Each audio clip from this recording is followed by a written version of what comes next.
حضرت علی کے گھر میں سب نے روزہ رکھا۔ حضرت فاطمہ کے 2 بچے انہوں نے بھی روزہ رکھا۔ مغرب کا وقت ہونے والا ہے اور سب کے سب مصلی بچھائے رو رو کر دعا مانگتے ہیں۔ حضرت فاطمہ دعا ختم کر کے گھر میں گئیں اور 4 روٹیاں بنائیں۔ اس سے زیادہ اناج گھر میں نہیں تھا۔ پہلی روٹی اپنے شوہر حضرت علی کے سامنے رکھ دی، دوسری روٹی اپنے بڑے بیٹے حضرت حسن کے سامنے رکھ دی، تیسری روٹی اپنے چھوٹے بیٹے حضرت حسین کے سامنے اور چوتھی روٹی اپنے سامنے رکھ لی۔ مسجد نبوی میں اذان ہونے لگی، سب نے روٹی سے روزہ کھولا، مگر وہ فاطمہ تھی جس نے آدھی روٹی کھائی اور آدھی روٹی دوپٹے سے باندھنے لگی۔ یہ معاملہ حضرت علی نے دیکھا اور کہا کہ اے فاطمہ، تجھے بھوک نہیں لگی؟ ایک ہی تو روٹی ہے، اس میں بھی آدھی روٹی دوپٹے میں باندھ رہی ہو۔ حضرت فاطمہ نے کہا، اے علی، ہو سکتا ہے میرے بابا جان حضرت مصطفیٰ صلی اللہ علیہ وآلہ وسلم کو افطاری میں کچھ نہ ملا ہو۔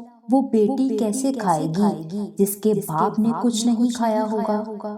فاطمہ دوپٹے میں روٹی باندھ کر چل پڑی۔ ادھر ہمارے نبی محمد مصطفیٰ صلی اللہ علیہ وآلہ وسلم مغرب کی نماز پڑھ کر آ رہے تھے۔ حضرت فاطمہ کو دروازے میں کھڑا دیکھ کر حضور کہتے ہیں، اے فاطمہ، تم دروازے پر کیسے؟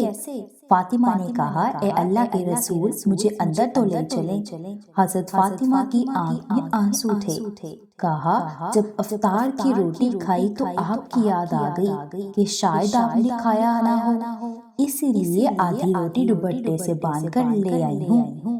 روٹی دیکھ کر ہمارے نبی مصطفیٰ صلی اللہ علیہ وآلہ وسلم کی آنکھوں میں بھی آنسو آ گئے اور فرمایا، اے فاطمہ، اچھا کیا جو روٹی لے آئی ہو، ورنہ چوتھی رات بھی تیرے بابا کی اسی حالت میں نکل جاتی۔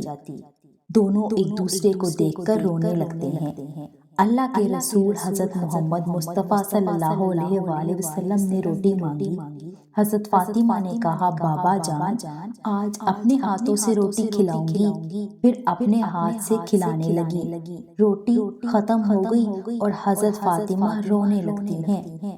حضور نے دیکھا تو فرمایا کہ فاطمہ اب کیوں روتی ہو؟ فرمایا، ابا جان، کل کیا ہوگا؟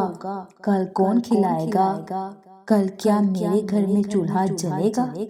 کل کیا آپ کے گھر میں چولہا جلے گا؟